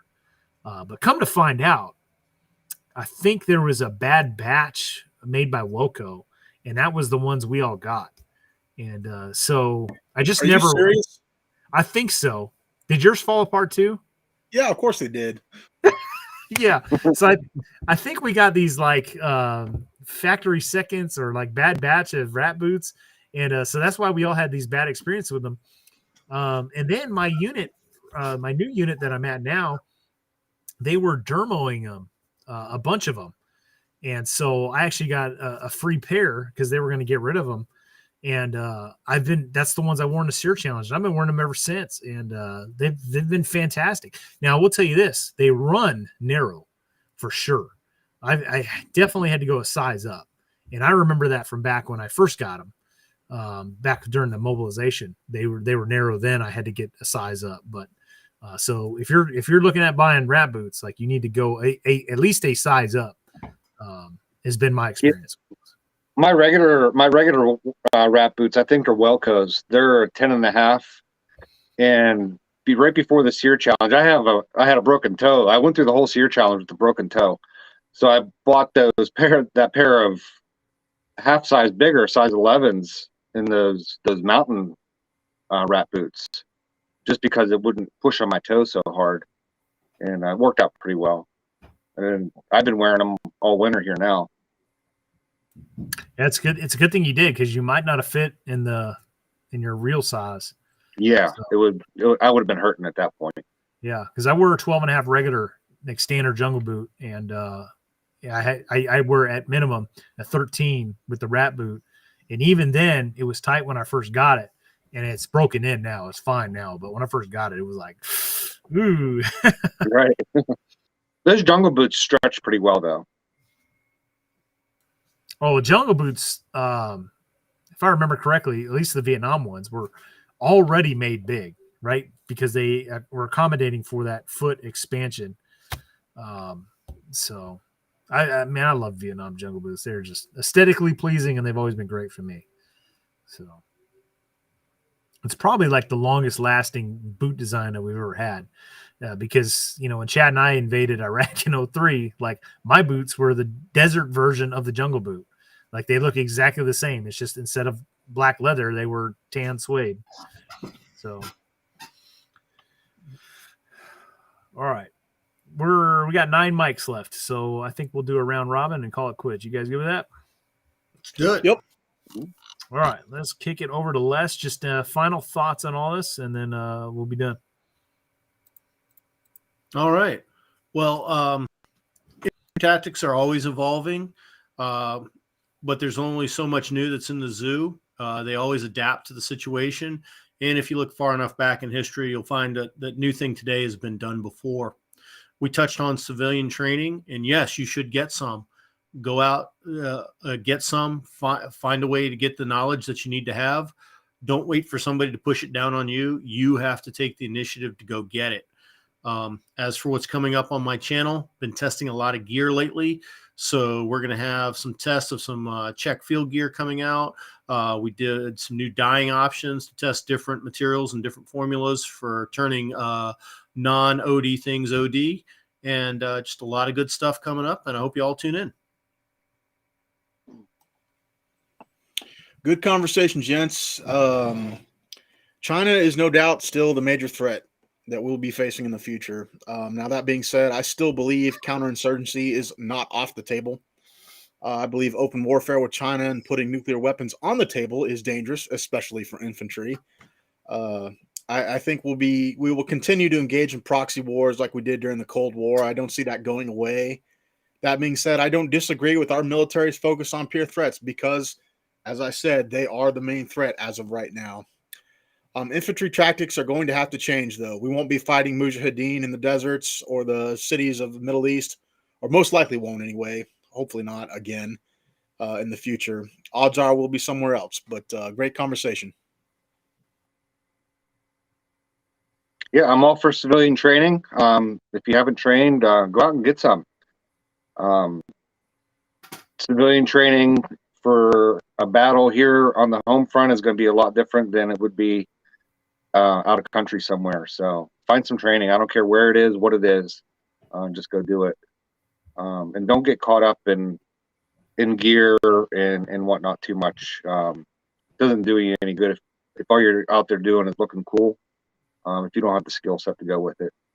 So with that being said, if you guys go to my YouTube channel, 2 Alpha Solutions, I just posted a video last night. We have a training coming up in Central Virginia for March 18th. March 18th? Yes, March 18th.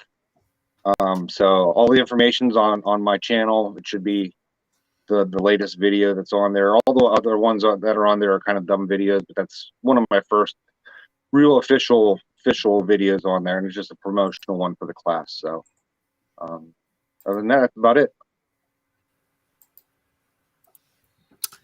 All right, my final thoughts here. So, the topic of the night was evolving infantry tactics, and it's kind of a big topic of conversation. We could talk for hours about this, and there's not one blanket statement that you could throw out there that I think would suffice covering all that stuff. So, we've hit a lot of different points tonight.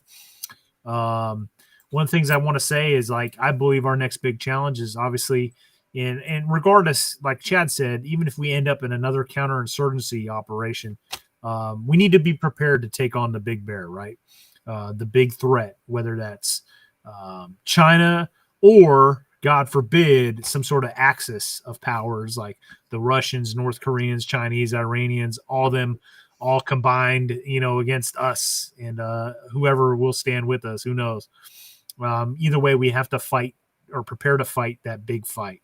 And what I mean by that is, hey, guys need to get to digging. They need to learn how to dig fighting positions. They need to learn how to do range cars. They need to do IMTs. They need to learn how to patrol.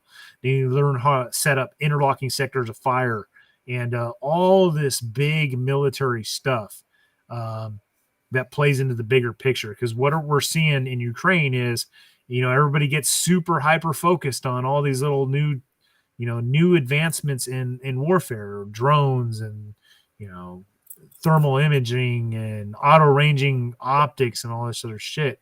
And yet here we are in Ukraine, and what we're seeing is fucking trench warfare, armored warfare, infantrymen using anti-tank missiles, but tanks closing with infantry support, taking on enemy, adversary positions and closing with and all this other stuff.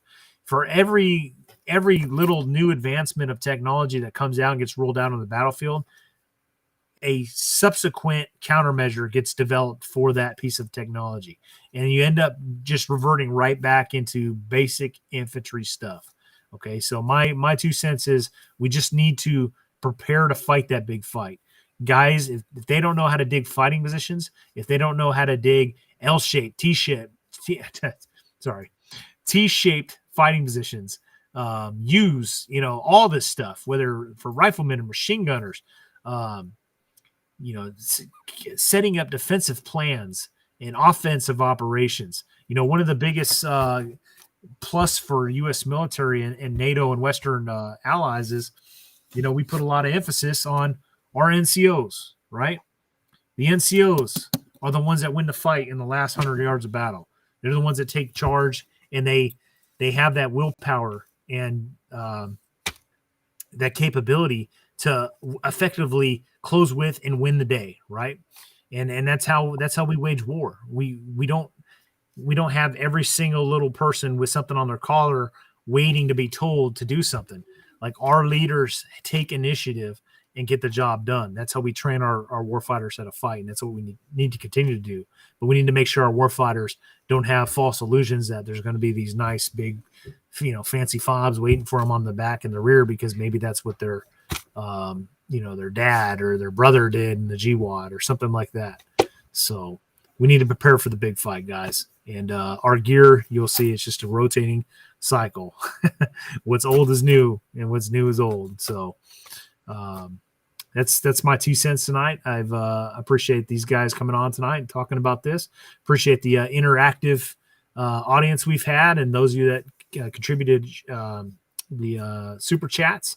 It always helps contribute to this channel, helps us maintain this channel and continue to put out great content. So once again, open up the floor for any saved rounds. Let's go, Brandon. See y'all next week. All right, fellas. Have a good night. Keep fighting the good fight. Super Fidelis.